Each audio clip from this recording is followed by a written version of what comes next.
Bail! Bail! Kelly ordered his crew as he and Robbins attempted to keep the plane steady, straight, and level, even though fire had reached the flight deck.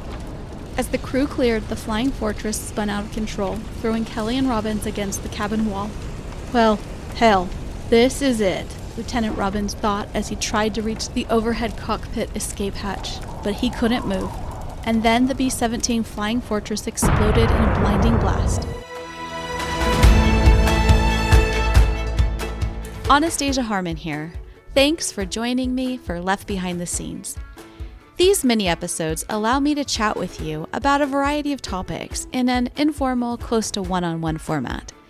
In these episodes, I'll give you details on topics that tie into Left Behind episodes, interviews with individuals who are also passionate about World War II, and so much more. So, let's get started.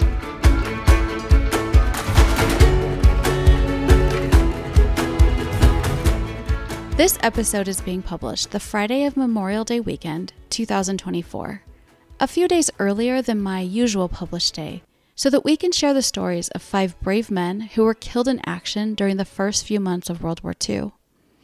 I'm honoring them this weekend as I continue to commemorate Memorial Day, and if you are looking for someone to remember, I hope you will think of these men. Colin Kelly was a 26-year-old pilot with a wife and toddler son on the morning of December 10th, 1942. It was 2 days after the initial Japanese attack on the Philippines, and he had a new assignment. After 2 days spent hopping from airfield to airfield, attempting to elude Japanese air attacks, and even spending a night under the wing of his plane, Second Lieutenant Donald Robbins co-piloted a B-17 Flying Fortress bomber onto the airstrip of the bombed-out Clark Field on the morning of Wednesday, December 10, 1941. They were there for fuel and bombs. The bomber's crew was in the middle of loading their plane when an air raid warning sounded. Japanese Zeros were almost on Clark Field for another round of attacks. It was 9:35 a.m. Lieutenant Robbins started all 4 engines, and the crew hightailed it to their B-17 stations. The pilot, bombardier, and navigator climbing a ladder into the plane's front. The gunners and radio man swinging themselves through the small door in the plane's middle. The aircraft rumbled and shook as it taxied, engaged, and then cleared the field safely. The Fortress climbed in altitude to escape the Japanese gunfire. Captain Colin Kelly then turned the plane north over Luzon, the Philippines' largest island, and radioed his 8-man crew. All right, boys, what have we got? We only had time to load 3 bombs, Captain, but they're big babies. His bombardier replied. Copy that. Captain Kelly was a young but accomplished man. Just 26 years old, he was already an experienced pilot, deputy squadron leader, a husband, and a father to a 19-month-old son. The handsome man with dark hair and a thoughtful smile was calm and deliberate, and he never, ever swore. Kelly radioed his crew the details of their flight, talking over the sounds of the motors and rushing wind. There's a Japanese aircraft carrier believed to be off of northern Luzon. Our mission is to get that ship. Other B-17 should join us soon. Captain Kelly and Lieutenant Don Robbins piloted their Fortress steadily north, eventually leaving Luzon Island and flying over the South China Sea. Noticing they were still a single plane without backup, Robbins radioed Kelly. Where are those other B-17s, Captain? Must have received last-minute orders. Guess it's us alone, Robbins. Sir, I see 2 Japanese ships below. Neither are aircraft carriers. Just Japanese transport ships. Not our orders. Not worth our bombs, Robbins. Scanning the waters below, none of the crew saw signs of the reported Japanese carrier. Captain Kelly turned the B-17 around, heading south again toward Luzon Island. The eagle-eyed bombardier saw something as they approached the island's northern shore. Captain, Japanese craft below, moving slowly and parallel with the coastline. Looking down, Robbins saw the slow-moving convoy as well. Now that's what I want to see, exclaimed Robbins. 3 Jap transports, 3 destroyers, and 1 big fat son of a... Sorry, Cap. Robbins caught himself, grinning impishly at Kelly's side-eye. The navigator interrupted. 3 pursuit planes, Captain. In response, Kelly climbed the Fortress to 20,000 feet, shaking off the Japanese pursuit planes who couldn't fly that high. The sky was clear, the field open, a perfect bombing day. The navigator handed a pair of binoculars to Kelly, saying, I think that big one is a battleship, Captain. Kelly agreed and passed the glasses to Robbins for a look. That juicy plum couldn't be anything but a battleship, Cap.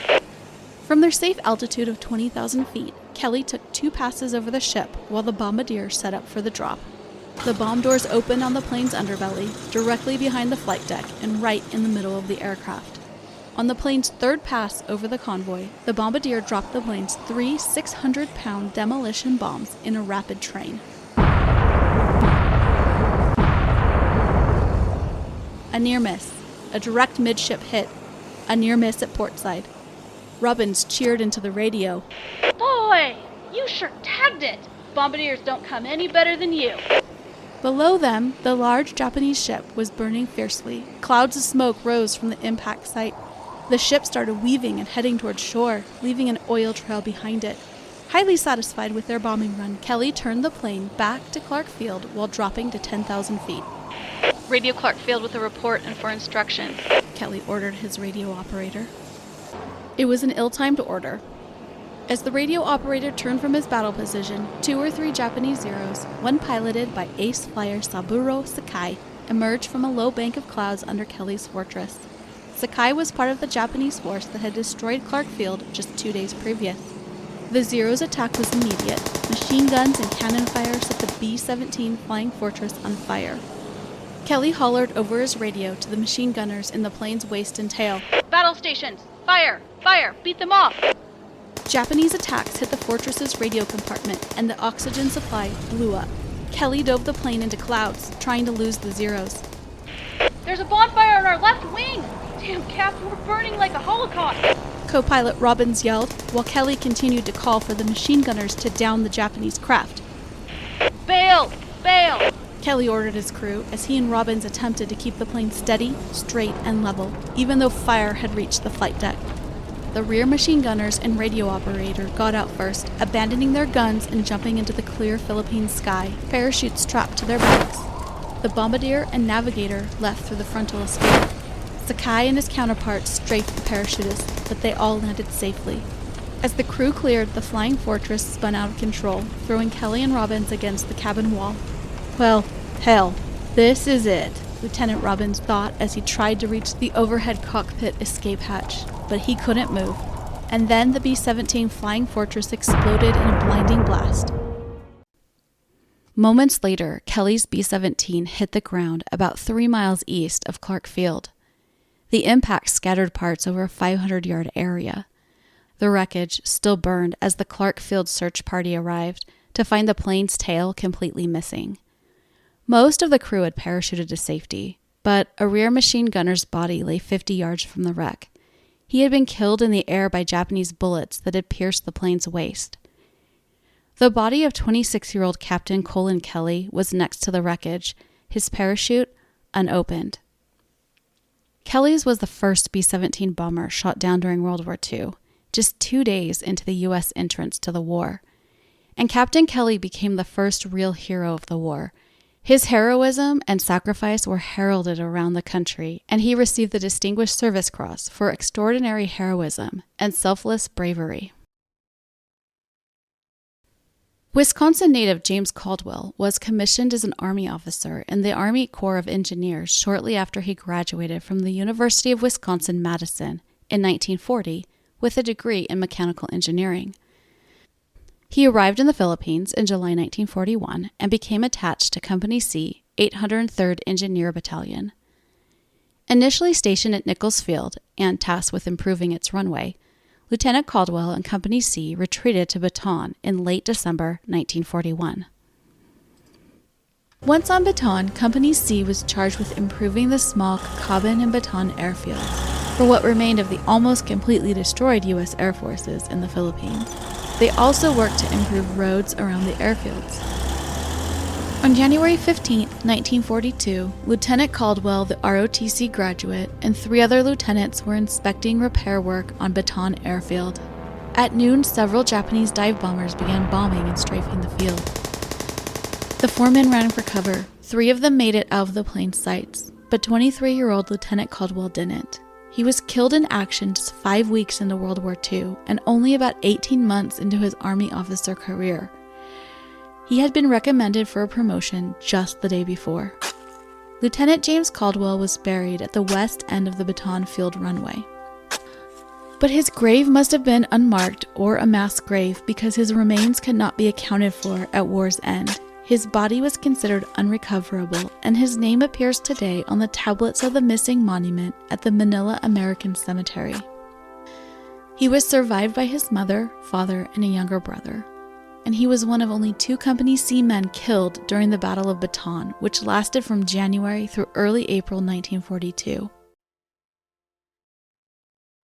Lieutenant Alexander Sandy Nininger arrived in the Philippines in November 1941, mere weeks before the war began. He was soon attached to the Philippine Scouts 57th Infantry, who were along the front line near the town of Abuque as the Battle for Bataan began on January 11, 1942. On the night of January 11th to 12th, some Japanese soldiers infiltrated past the line into the Philippine Scout 57th Infantry's 3rd Battalion area. The 57th Infantry soldiers spent January 12th looking for and eliminating Japanese soldiers, one by one, in hand-to-hand combat. But this caused a lot of Philippine Scout casualties. So, the 57th assembled sniper parties with riflemen and demolition engineers. These parties began a systematic search of the area for Japanese infiltrators. Lieutenant Alexander Nininger led one of the sniper parties, and actually, he wasn't even part of the company participating in these sniper parties. His own company wasn't engaged in combat at the time. I believe they were being held in the rear as reinforcements. A military citation explained, "This officer, though assigned to another company not then engaged in combat, voluntarily attached himself to Company K, while that unit was being attacked by enemy forces superior in firepower. Enemy snipers in trees and foxholes had stopped a counterattack to regain part of the position. In the hand-to-hand fighting which followed, 2nd Lieutenant Nininger repeatedly forced his way to and into the hostile position." At some point, he became separated from the rest of his sniper party. Alone, armed with hand grenades and a rifle, and already wounded 3 times, Sandy continued pushing far into the enemy positions, attacking with the grenades and his rifle. The citation continues, Though exposed to heavy enemy fire, he continued to attack with rifle and hand grenades, and succeeded in destroying several enemy groups in foxholes and enemy snipers. Some newspaper accounts suggest Sandy's actions forced a somewhat large-scale enemy retreat. I think that might be an exaggeration. The idea of one man with a rifle and grenades causing a large number of enemy soldiers to retreat makes a great story, but it doesn't seem all that likely. When the 57th Infantry finally secured the position and pushed out all the Japanese, they found Sandy's body. Next to him were the bodies of a Japanese officer and 2 soldiers. The 23-year-old, who was just 7 months into his dreamed-of military career, had sacrificed his life to secure the American line. Lieutenant Sandy Nininger became the first person in World War II to receive the Congressional Medal of Honor, the United States military's highest award. A U.S. War Department press release touted, "First to receive the Congressional Medal of Honor in World War II was 2nd Lieutenant Alexander Ramsey Nininger, Jr. of Fort Lauderdale, Florida, for heroism in action January 12, 1942, on Bataan during the first days of our war against the Empire of Japan." It went on to describe the action for which Sandy received the medal, as well as to describe his life and character. Sandy became a national hero during a time when the United States, still licking its wounds from Pearl Harbor, needed a hero. Newspapers around the United States ran the story. Quick note here, although the Medal of Honor was awarded to Sandy first, several other U.S. servicemen would later receive the Medal of Honor for actions they did earlier in the war, including a Filipino soldier named Jose Calugas, who we'll meet in an upcoming episode. Sandy's Medal of Honor was presented to his father, Alec Nininger, at a military headquarters in Tampa, Florida on February 10, 1942, barely a month after Sandy died and just 2 months into World War II. Lieutenant Ira Cheney was a friend of Lieutenant Nininger's. having graduated from West Point together in 1941, trained together in Georgia, and then assigned to the 57th Infantry together once in the Philippines. To add to an even more hectic 1941, the 24-year-old Cheney also got married. The actions Cheney performed near Abu Qay on January 13, 1942 would earn him the Distinguished Service Cross, the U.S. Army's second highest honor. His cross citation reads, On the 13th of January 1942, enemy snipers were delivering accurate and deadly fire into our lines from concealed vantage points in nearby trees. These tactics had resulted in many casualties and consequent lowering of morale among the personnel of Lieutenant Cheney's battalion. Understanding the seriousness of the situation, he assembled a group of enlisted men and undertook to drive out the hostile snipers. Leading a group personally in repeated charges into the position occupied by the enemy, Lieutenant Cheney successfully silenced the damaging fire and relieved the severe pressure on his unit. The 57th Infantry and other units involved in those first battles fought hard and suffered many casualties, including Cheney's friend Sandy Nininger. But they held their ground.